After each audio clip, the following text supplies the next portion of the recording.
पुनर्जन्म का वो केस जिसने इंडिया ही नहीं पूरी दुनिया को हिला के रख दिया है।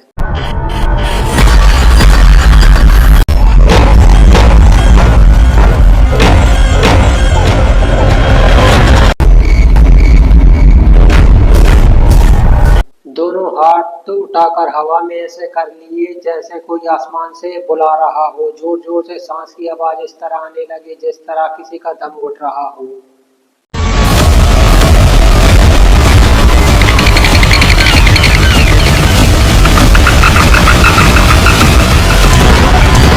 ये केस इतना ज्यादा बड़ा बन गया कि दुनिया के साइंटिस्ट को उठ के सीधे यूपी के इटावा पहुंचना पड़ा। सांस में कमरे से निकल के सुमित्रा को जिस हालत में देखा उसके हाथ पैर ठंडे पड़ गए।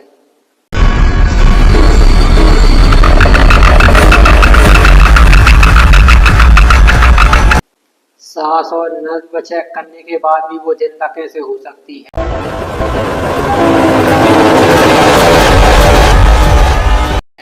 यूपी के इटावा के अंदर अंगत्तर नागला नाम से गांव है। ये 1968 में एक ठाकुर फैमिली में एक लड़की पैदा होती है जिसका नाम सुमित्रा रखते हैं।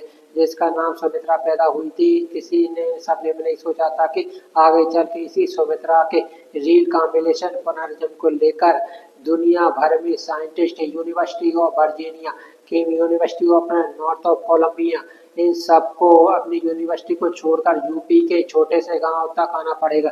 अब सुमित्रा जब पैदा हुई तो सुमित्रा का बचपन जो है बहुत ही मुश्किलों से आगे बढ़ा। 11 साल की एज में उसकी मदर की डेथ हो जाती है। गांव था, उसमें कोई स्कूल रोजगार और नहीं था, तो सुमित्रा के फादर को मजबूरी में अहमदाबाद के टेक्सटाइल मिल में काम करने जाना पड़ा। तो सुमित्रा के फादर को यूपी के मैनपुरी डिस्ट्रिक्ट के तीरपुर गांव में एक रिश्तेदार के यहाँ छोड़ दिया। तो यहाँ से सुमित्रा की जो लाइफ थी, ना माँ थी, ना फादर, ना स्कूल, सुमित्रा का बचपन एक अकेलेपन में निकला। बहुत ज्यादा चुप रहती थी और इसके बाद 2 साल बाद 13 साल की हुई तो एक गांव से 15 किलोमीटर की दूरी पे फर्रुखाबाद डिस्ट्रिक्ट के शरीफपुरा गांव में सुमित्रा की शादी एक जगदीश सिंह नाम के लड़के से कर दी जाती। अब शादी होने के बाद जब सुमित्रा सदीपुर गांव में गई तो यहाँ भी उसके हस्बैंड जगदीश को मजबूरी में काम के लिए दिल्ली जाना पड़ा। बीच बीच में घर आता था। तो शादी के बाद भी सुमित्रा की जो लाइफ थी बहुत ज्यादा अकेलेपन में रहती थी। वो चुपचाप अपने सास ससुर के साथ रहती थी। अब शादी के कुछ साल बाद दिसंबर 1984 में सुमित्रा को एक लड़का होता है और सुमित्रा बहुत खुश होती है। सुमित्रा को एक कंपनी मिल जाती है। 24 घंटे सुमित्रा बच्चे को गोद में कपड़े से बांधकर हर टाइम अपने साथ रखने लगी थी। जहाँ भी जाती थी इस बच्चे को अपने साथ रखती थी। और ये वो टाइम था जब सुमित्रा की जिंदगी थी वो थोड़ी सही होने लगी थी। लेकिन सेम टाइम पर ये 1985 की स्टार्टिंग में एक ऐसी चीज होती है जिसे सुमित्रा की जिंदगी हमेशा के लिए बदल जाती है। और सुमित्रा ही नहीं, दुनिया भर के अंदर जो रीड कार्नेशन पुनर्जन्म के कॉन्टेस्ट पे काम कर रहे थे उनके कॉन्सेप्ट भी हिल जाते। होता क्या है, सुमित्रा जिस गांव में थी शरीफपुरा, ये काफी पिछड़ा था और इस गांव की औरतें वो कुएं के पास जाके वहां से पानी लेके आती थी। और अप्रैल 1985 को दिन के टाइम में अपने बेटे को लेकर सुमित्रा कुएं में पानी भरने गई और पानी भर के जब वो वापस आने लगी तो अचानक से चलते चलते वो एकदम से चुप होकर रुक जाती है और जो पानी का बर्तन था वो नीचे गिर जाता है और दूसरे हाथ में बच्चे की जो पकड़ थी वो धीरे धीरे टाइट होने लगती। एक स्टैचू की तरह पोजीशन होने लगी और दूसरा हाथ में आसमान में कर देती है। हल्के हल्के हाथ पीछे की तरफ उड़ जाते हैं जैसे आसमान में किसी को बुला रही हो। और वो दांत थे जो आपस में टकरा रहे थे, कट कट करके आवाज आने लगती। आंखें ऊपर चढ़ जाती है और जो सफेद हिस्सा था वही दिख रहा था और आंखें गोल गोल घूमने लगती। अब ये चीज हुई तो अचानक से बर्तन गिरता और साथ में जोर जोर दांतों की कटकटाने की आवाज आती है। तो आसपास की जो औरतें हैं वो देखते हैं तो सुमित्रा एकदम स्टैचू की तरह आसमान में एक हाथ ऊपर करके खड़ी है और दूसरे हाथ में बच्चा बहुत जोर जोर से रो रहा है। अब ये सीन देख के गांव के लोग जो थे वो डर जाते हैं। किसी की हिम्मत नहीं होती कि वो पास चले जाए। करीब 5 मिनट तक सुमित्रा इसी पोजीशन में खड़ी रहती, उंगलियां पीछे, आंखें घूमती रहती। ये सारी चीजें जो मैं बता रहा हूँ university of Virginia school of medicine के डॉक्टर स्टीवेंस के पेपर में ये सब ऐसे ही डिस्क्राइब किया गया है। ये सारे पेपर मैं डिस्क्रिप्शन में लगा दिया हूँ जहाँ से मैं पढ़ के ये सारी चीजें बता रहा हूँ। करीब 5 मिनट तक सुमित्रा ऐसी ही रहती है। अचानक से सुमित्रा का हाथ नीचे आता है, उसको होश आ जाता है और वो नॉर्मल हो जाती है। होश में आने के बाद औरतें और आसपास के लोग जब उससे पूछती हैं तो उसे कुछ भी याद नहीं रहता। वो जो देखती है वो पानी भरा था, वो नीचे गिर गया। उसके आसपास लोगों की भीड़ लगी, लेकिन आसपास के लोग हैं वो सुमित्रा को कुछ ज्यादा बताते नहीं, बहुत ज्यादा कंफ्यूज थे। सुमित्रा जो उसे कुछ न कुछ गड़बड़ लग रही थी, जहाँ से बिना पानी भरे घर की तरफ वापस चली जाती। घर पहुंचने के बाद सुमित्रा काफी देर तक सोचती रहती है कि कुछ तो गड़बड़ हुई है, लेकिन फिर बात आई गई हो जाती है और अगले कई दिनों तक सारी चीजें नॉर्मल रहती है। सबको यही लगता है कि ये एक बार गलती से हो गया, दोबारा ऐसा नहीं होगा, लेकिन सबके सब एकदम गलत थे। ये बस शुरुआत थी, आगे भी ऐसी ऐसी चीजें होगी जिसकी वजह से इनके गांव में दुनिया भर के रिसर्च और साइंटिस्ट को आना पड़ेगा। अब काफी दिन तक कुछ नहीं होता है। एक वीक बाद सुमित्रा की सास थी, वो आराम से अपने रूम में बैठी थी। अचानक से उसको जोर जोर से सांस लेने की आवाज आती है, जैसे किसी का दम घुट रहा हो किसी सांस के आवाज से। उसी सांसों के बीच में एक और आवाज आती, कट कट कट के, जैसे अपने दांत खटखटा रहा हो। अब शुरू में सांस ने इग्नोर किया, लेकिन फिर आवाज रुकती नहीं है, बल्कि धीरे धीरे और बढ़ने लगती है। और सांस से रोका नहीं गया, सांस उठ के कमरे से बाहर उठ के आंगन की तरफ देखती है, यहाँ चल क्या। बाहर निकलते ही जो नजारा उसके सामने था वो देखते ही उसके हाथ एकदम ठंडे पड़ जाते हैं। तो सामने सुभद्रा खड़ी थी, एकदम स्टैचू की तरह, दोनों हाथ आसमान में लेकर जोर जोर से उसके दांत खटखटा रहे थे। आई वो सेम हो रही थी, लेकिन एग्जैक्टली सेम ऐसा था, बच्चा नहीं था। तो दोनों हाथ आसमान में थे, जैसे किसी आसमान से बुला रही हो। अब देखते ही सास बहुत ज्यादा डर जाती है, ससुर को बुलाती है, लेकिन सुमित्रा को कुछ सुनाई नहीं आता। सुमित्रा उसी पोजीशन में खड़ी रहती है और फिर 2 से 3 मिनट बाद अचानक से सब बंद होता है, हाथ नीचे गिरते हैं, आंखें नॉर्मल, सांसें नॉर्मल, जैसे कुछ हुआ ही ना हो। सास ससुर हिम्मत करके उसके पास पहुंचते हैं। सुमित्रा को कुछ याद नहीं था कि आखिर हुआ क्या है। घर में सब डर जाते हैं, पति भी पहुंच जाता है, झाड़ फूक होती है, बहुत कुछ करवाते, लेकिन उसके बाद भी इस तरह के एपिसोड हो रहे थे जो सुमित्रा के साथ, वो रुकते नहीं, बल्कि उसकी फ्रेक्वेंसी और ज्यादा बढ़ जाती है और धीरे धीरे आदत होने लगी थी उनको। और सुमित्रा एक ठीक रहती थी, हंसती, काम करती, बेटे को खिलाती, और फिर अचानक से कहीं भी खाना बनाते वक्त, कहीं पानी लेते वक्त, ये सारी चीजें बार बार होने लगी। और एक घर वाले भी अपनी बहू के साथ बहुत ही अजीब सी जिंदगी जी रहे थे। एक ऐसी बहू जो कभी भी किसी भी टाइम अजीब सी चीजें करने लगती, और ये सारी चीजें थी, ये बस एक शुरुआत थी। असली दिक्कत शुरू होती 60 जुलाई 1985 को।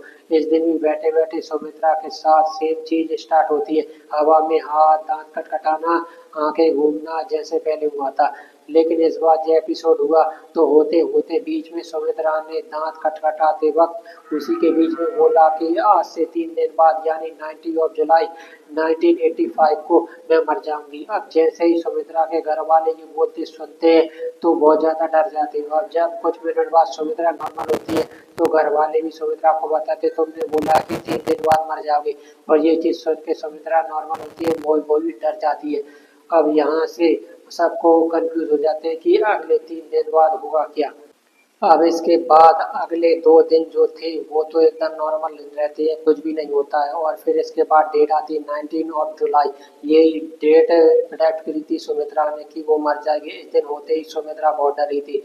उसने डिसाइड किया था कि या वो आज ऐसा कोई भी काम नहीं करेगी जिससे उसकी जान को खतरा, जैसे सीढ़ी चढ़ना, पानी लेना, आग से दूर रहना। जो ससुराल वाले थे वो भी आसपास रहते, एक्स्ट्रा ध्यान देते कि जो बोला गया है वो सच ना हो जाए। धीरे धीरे करके पूरा दिन निकल जाता है। अब घर वाले भी थोड़ा रिलैक्स करते हैं कि चलो आधे से ज्यादा दिन निकल गया है, शायद वो जो बोला सच नहीं होगा। इसके बाद थोड़ी देर बाद एक फ्रेंड थी सुमित्रा की, वो बाहर से निकल रही थी। सुमित्रा की नजर उस पर पड़ी थी, बाहर जाके उससे नॉर्मली बात करने लगी। अब सुमित्रा उसकी दोस्त नॉर्मली बात कर रहे थे, तो बात करते करते अचानक से सुमित्रा चुप हो जाती और एकदम से कोई भी जवाब देना बंद कर देती। और ये देखते ही जो दोस्त थी बहुत ज्यादा परेशानी होती है। इसके बाद धीरे धीरे करके सुमित्रा का जो चेहरा था एकदम सफेद पड़ने लगता है, जैसे पूरी बॉडी से खून निकाल लिया हो। अब देखते ही देर वो उसकी दोस्त जो है वो चीखने लगती है। घर वाले जो है बाहर आ जाते हैं, भीड़ इकट्ठा हो जाती है। सुमित्रा के पास नाक के पास हाथ रखता है, सांस नहीं चल रही थी, कोई नस पकड़ रहा था तो नस नहीं मिल रही। यहीं से जितने लोग आसपास थे उनको एक बात समझ में आ गई कि सुमित्रा ने जो 3 दिन पहले बोला था वो सच हो गया है, यानी कि सुमित्रा मर चुकी है। पूरे घर में सब चीखने लगे, जिसने सुमित्रा के जो बोला था वो सच हो गया। वो सब डर गए, सबने अपने बच्चों को घर में बाहर निकलने से मना कर दिया कि कहीं उल्टा कुछ ना हो जाए उनके साथ। इसके बाद डबल कंफर्म करने के लिए एक वैद्य को बुलाया गया। आधे ही बॉडी को देखा और डेड डिक्लेयर कर दिया। गांव बहुत पिछड़ा था, ना कोई स्कूल ना कोई शमशान, लोग ऐसे खुले में संस्कार करते थे। अब इसके बाद पंडित आता, पंडित ने आते ही कहा कि बहुत ही अलग चीज हुई है, बॉडी को ज्यादा देर तक ऐसे रखना सही नहीं है, इसका संस्कार जल्दी से करना होगा। तो एक तरफ संस्कार के लिए लकड़ियां इकट्ठी करते हैं, दूसरी तरफ रीति रिवाज पूरा करने के लिए गांव से औरतों को बुलाया गया। उन्होंने सुमित्रा की बॉडी को नहलाया, फिर ट्रेडिशन के हिसाब से बॉडी को सजाना शुरू किया। अब जैसे सजाना शुरू किया, एक औरत सुमित्रा की बॉडी के बाल थे उसमें कंघी कर रही थी। अभी अचानक से औरतें आई थी, घर के बाहर की तरफ भागती है, जोर से चीखती चिल्लाती है। अब लोगों को समझ में नहीं आया कि हुआ क्या। कुछ लोग हिम्मत करके अंदर गए और अंदर जाके देखा तो बॉडी में हलचल हो रही थी, आंखें हिल रही थी। एक गहरी सांस लेकर सुमित्रा जो वो मर गई थी वो उठ के बैठ जाती है। और यहाँ से दो वर्जन है, एक वर्जन ये है कि सुमित्रा 5 मिनट की मरी थी और दूसरा वर्जन है कि सुमित्रा जो 45 मिनट के लिए मरी थी। यूनिवर्सिटी ऑफ वर्जीनिया के मुताबिक मेंशन है कि कम से कम 5 मिनट तक सुमित्रा की सांस और नस पूरी तरह से बंद थी। अब जो सुमित्रा बची तो वो रो रहे थे, वो अचानक से खुश हो जाते हैं, और गांव वाले लोग थे वो बहुत ज्यादा कंफ्यूज थे कि आखिर हुआ क्या।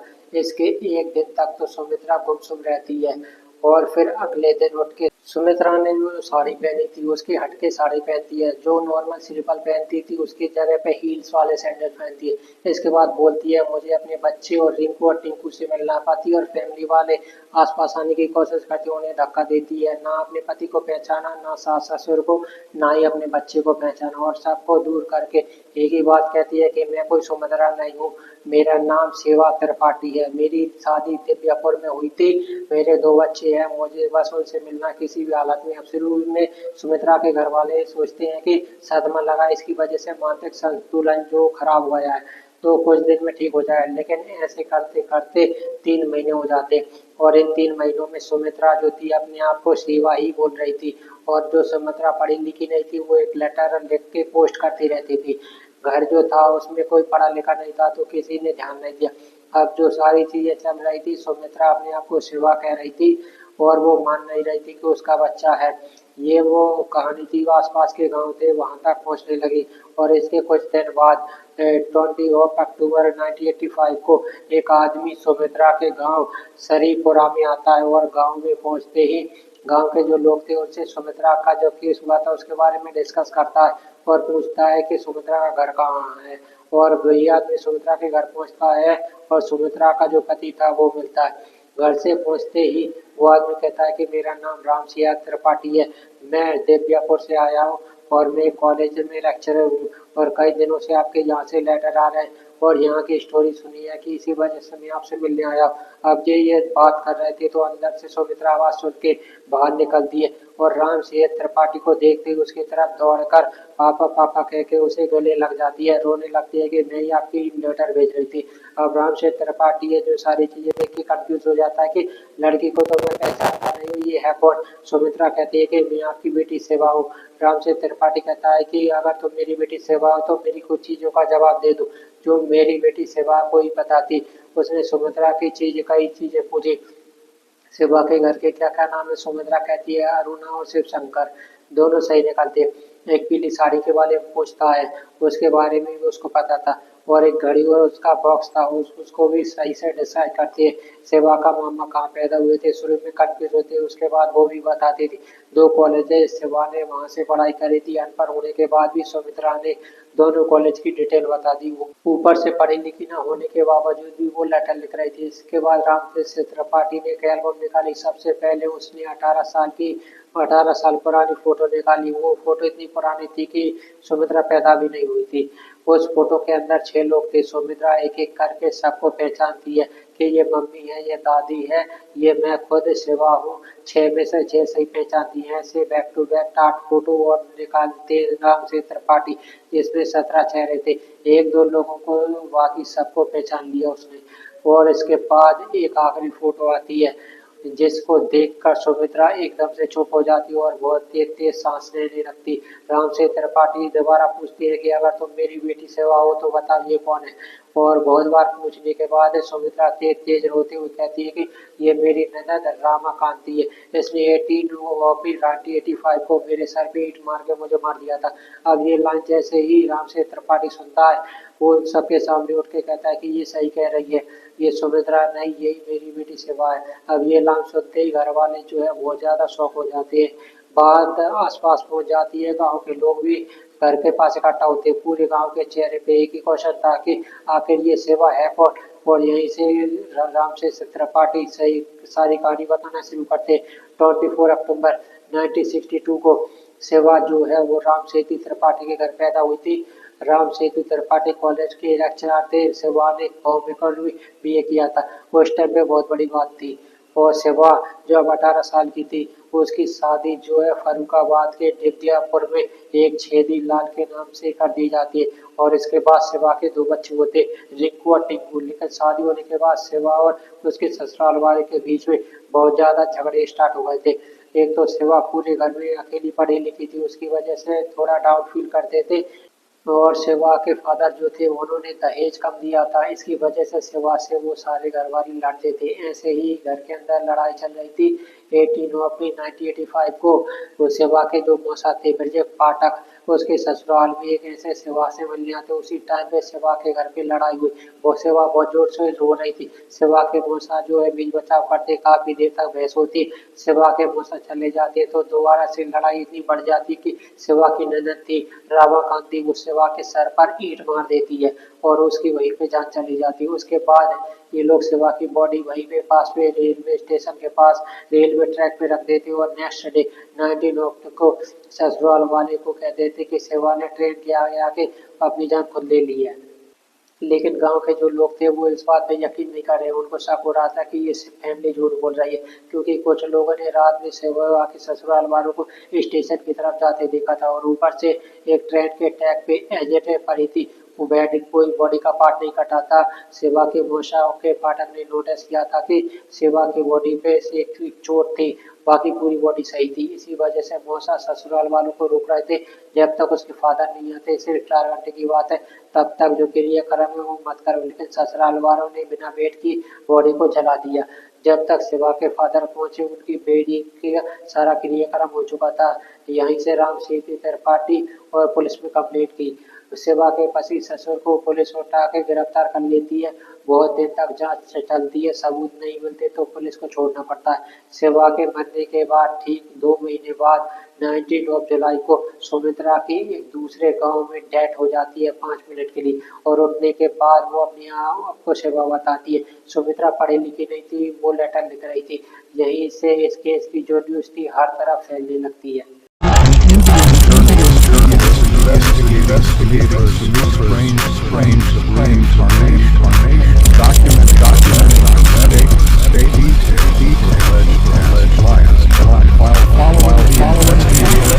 26 अक्टूबर 85 को इंडियन एक्सप्रेस ने इस केस पर एक रिपोर्ट भी पब्लिश करी थी। और यहीं से इस केस के बारे में university of Virginia secretary department के चेयरमैन स्टीवन को पता चल जाता है। इन्होंने यूनिवर्सिटी के अंदर रिवर्स ऑफ सिस्टम भी बना रखा था।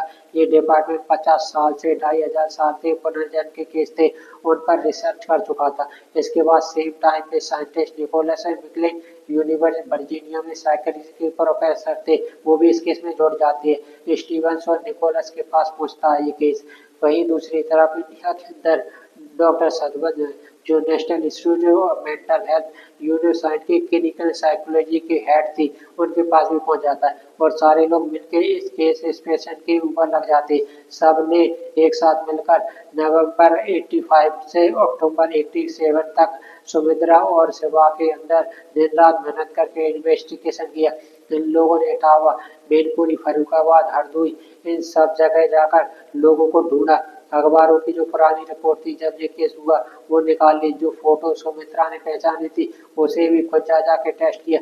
दोनों के घर से 53 लोगों से इंटरव्यू लेकर डिटेल मैच करी। सुमित्रा ने सेवा बनने के बाद जो लेटर लिखे थे उन्हें भी स्टडी किया गया और पूरी इन्वेस्टिगेशन खत्म करके 1989 में उन्होंने पूरी रिपोर्ट एक्सपोर्ट में पब्लिश करी और इसमें यह कहा गया कि इस केस को पोजीशन या पुनर्जन्म कहना ही सबसे ठीक होगा।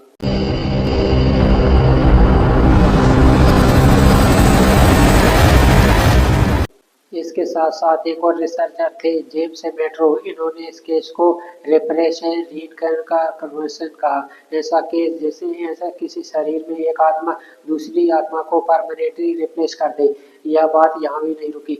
एंटोनिया और देमंट ये पुनर्जन्म से रिलेटेड केस थे, उनके एक्सपर्ट माने जाते थे। इन्होंने सेवा और सुमित्रा की चिट्ठियां ढूंढ के कई सालों तक उनकी हैंडराइटिंग में कंपेयर की। सुमित्रा की जो हैंडराइटिंग थी वो सेवा जैसी हो गई थी। इन्होंने 2009 में दोबारा से फॉलो किया कि और डिटेल पता चल, तब तक पता चला कि 1980 में सुमित्रा की डेथ हो गई है और सुमित्रा जब तक जिंदा रही वो सेवा ही बन के रही। लेकिन जो केस था इसके बारे में बात इतनी ज्यादा हुई क्योंकि जनरली क्या होता है कि गांव के कम पढ़े लिखे लोग जो होते वो ऐसे केस के बारे में बात करते, लेकिन इस केस में रलाउंड रिसर्च और साइंटिस्ट इसको पुनर्जन्म बोल रहे थे। अब देखिए जो मैं आगे बताने वाला हूँ उसको आप ध्यान से समझिएगा।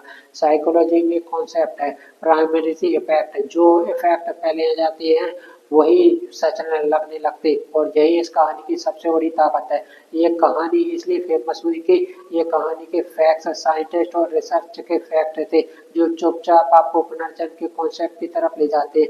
अगर आप थोड़ी देर रुककर इस पूरी स्टोरी को साइंस की नज़र से एनालाइज करोगे तब आपको समझ में आएगा कि एक्चुअली हुआ क्या है। देखिए मेन स्ट्रीम साइंस जो है पुनर्जन्म को कभी एक्सेप्ट नहीं करता है क्योंकि साइंस का पहला रूल है जो चीज़ मेजर हो सकती है, टेस्ट हो सकती है, वो साइंस है। तो पुनर्जन्म के जितने केस है कहानी के अलावा ऐसा कुछ भी नहीं होता जिसे किसी चीज़ से मेजर किया जा सके। और आज की डेट तक पुनर्जन्म के जितने केस आए हैं वो मेन स्ट्रीम जो साइंस थी उसके लेंस में दो वजह से फेल होते। पहला है कंटेमिनेशन, पुनर्जन्म का दावा करने वाले इंसान की कहानी में फिर वही डिटेल होती है जो उसको पहले से पता होती है। उसकी कहानी में कभी भी ऐसी डिटेल नहीं होती है जो उसने पहले कभी ना सुनी हो। और दूसरी जो वजह होती है वो होती है मेंटल डिसऑर्डर। जैसे पुनर्जन्म का क्लेम करने वाला इंसान किसी मेंटल इलनेस की वजह से अपने ही दिमाग में मल्टीपल पर्सनैलिटी बना लेता है। वो झूठ नहीं बोलाता है, बस ही उसको खुद लगता है कि वो कोई और है। वो झूठ जानबूझ के नहीं बोल रहा है, उसका दिमाग उससे झूठ बोलवा रहा है। और ऐसे लोग जब दर्द बर्दाश्त से बाहर हो जाता है तो इनका दिमाग खुद को बचाने के लिए पर्सनैलिटी स्विच कर देता है। तो ये जो दो पैरामीटर है जिसके सारे पुनर्जन्म के केस जो है वो एनालाइज किए जाते हैं। अब एक बार के लिए आप साइंस की इन दोनों कॉन्सेप्ट से सुमित्रा की स्टोरी को एनालाइज करना स्टार्ट करो। इन एनालिसिस सर्कस ने एक रिपोर्ट पब्लिश हुई जिसे डिसऑर्डर के 1980 अलग अलग स्टडी का मेथड एनालाइज किया गया। इसमें बताया गया कि डिसोसिएशन एंटीसिस डिसऑर्डर जैसे केस ज़्यादातर यंग फीमेल जो मैरिड हो, गांव के हो, वीक फैमिली बैकग्राउंड हो उनमें ज़्यादा होता है। जनरली इसके पीछे का रीजन चाइल्डहुड ट्रॉमा होता है। जब ये बीमारी बढ़ती है, ट्रिगर होती है तो बीच बीच में दौरे ट्रांस जैसी स्टेज होने लगती है। अगर सुमित्रा के केस को आप इन्हीं पैरामीटर पे रखोगे तो एकदम से सच बैठा है। सुमित्रा जवान थी, 16 साल की थी, शादीशुदा थी, गांव से थी, गरीब थी और बीच बीच में दौरे और ट्रांस जैसी स्टेट में जाने लगी थी जो स्टैचू बन जाती थी। 5 में से 5 एग्जैक्ट मैच। और चाइल्डहुड ट्रॉमा, बचपन में उसकी मदर की डेथ हो गई थी, माँ बाप से दूर पूरा बचपन अकेलेपन में गुजरा। और वो कहने का मतलब है कि अगर साइंस की नज़र से देखो तो सुमित्रा मेंटल डिसऑर्डर के लिए परफेक्ट कैंडिडेट थी। वो हर व्यक्ति को टिक कर रही थी जो डिसऑर्डर का बेसिक टिक करता है। जहाँ पर भी आपका क्वेश्चन होगा कि चलो मान लेते हैं कि सुमित्रा मेंटली डिस्टर्ब थी जिसकी वजह से वो पर्सनैलिटी बदल लेती थी, लेकिन सुमित्रा को इतनी दूर रहने वाली सेवा को डिटेल कहाँ से पता चली? बॉक्स और शाली डिटेल बचपन और फैमिली के नाम पर ये कहाँ से पता चली? आगे और भी रिसर्च हुई तो पता चला कि सुमित्रा के अंदर सेवा की आत्मा आने से पहले सुमित्रा के ऊपर संतोषी माता भी आई थी ईयर 97 के आसपास। सेम टाइम पे संतोषी माता पे एक फिल्म भी आई थी और वो बहुत ज़्यादा बड़ी हिट हुई थी, घर घर में उसके बारे में बात होती थी।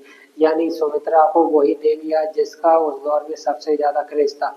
ऐसा ही जब आगे पता किया तो पता चला कि शिवा का केस था जो हुआ था वो भी उस टाइम पे आसपास बहुत ज़्यादा फेमस हो गया था। शिवा की मौत की न्यूज़ अखबारों में छपती थी, मर्डर का इल्ज़ाम, पुलिस से गिरफ्तारी, पूरे इलाके में डिस्कशन होता था। अब यहाँ पे एक पॉसिबिलिटी भी ये भी हो सकती, शायद पड़ोस के गांव के थ्रू ये कहानी सुमित्रा के कानों तक पहुंची हो। लेकिन इस पे आप कहोगे कि उसने 18 साल पुरानी फोटो कैसे पहचानी। तो जब भी हम पहले से ही किसी चीज पे यकीन कर चुके होते हैं तो हमारा दिमाग एक अजीब सा खेल खेलता है। वो सिर्फ वही चीजें याद रखता है जो हमारे यकीन को सही साबित करे। जो चीजें हमारे यकीन को गलत साबित करती है उन्हें हम चुपचाप भुला देते। साइकोलॉजी में इसको कंफर्मेशन बाय बोलते हैं। सुमित्रा ने पहली बार को अपने मामा को नहीं पहचाना था। फोटो में कई लोग ऐसे थे जिन्हें सुमित्रा नहीं पहचान पाई, लेकिन इस बारे में किसी ने डिस्कशन नहीं किया। गाँव के लोगों ने बात सिर्फ उन चीजों की जिन्हें सुमित्रा ने पहचान लिया। गलत जवाब भुला दिए गए, सभी जवाब याद रखे गए और धीरे धीरे एक अधूरी कहानी कंफर्मेशन बायस की वजह से परफेक्ट कहानी बनती चली गई। और ये जो सुमित्रा का पुनर्जन्म केस था इसके लिए रिसर्चर और साइकेट्रिस्ट नवंबर 1985 को पहुंचे थे और राम से त्रिपाठी जो फोटो एल्बम लेकर 20 अक्टूबर को पहुंचे थे। कहने का मतलब है कि साइंटिस्ट और रिसर्च के आने के पहले ही सुमित्रा और शिवा का जो परिवार था, जो गांव वाले थे, सब एक दूसरे से मिल चुके थे और ये सारे लोग वो थे जो इस केस से पहले ही पुनर्जन्म में विश्वास रखते थे। जब ये सारी चीजें हो चुकी थी उसके बाद रिसर्चर और साइंटिस्ट ने इंटरव्यू इंफॉर्मेशन सबूत इकट्ठा करके अपनी रिपोर्ट बनाई। ऊपर से स्टीवेंसन ने इन्वेस्टिगेशन के जिस ट्रांसलेशन का यूज किया वो खुद सेम कल्चर से थे, वो भी पुनर्जन्म की बात थे। से अमेरिकन फिलोसोफर रॉबर्ट टॉर्च जो थे इन्होंने कहा कि इस केस में स्टीवन जो थे उन्होंने मेथड यूज किया, उस मेथड के पुनर्जन्म का जो केस था कभी गलत साबित नहीं हो सकता।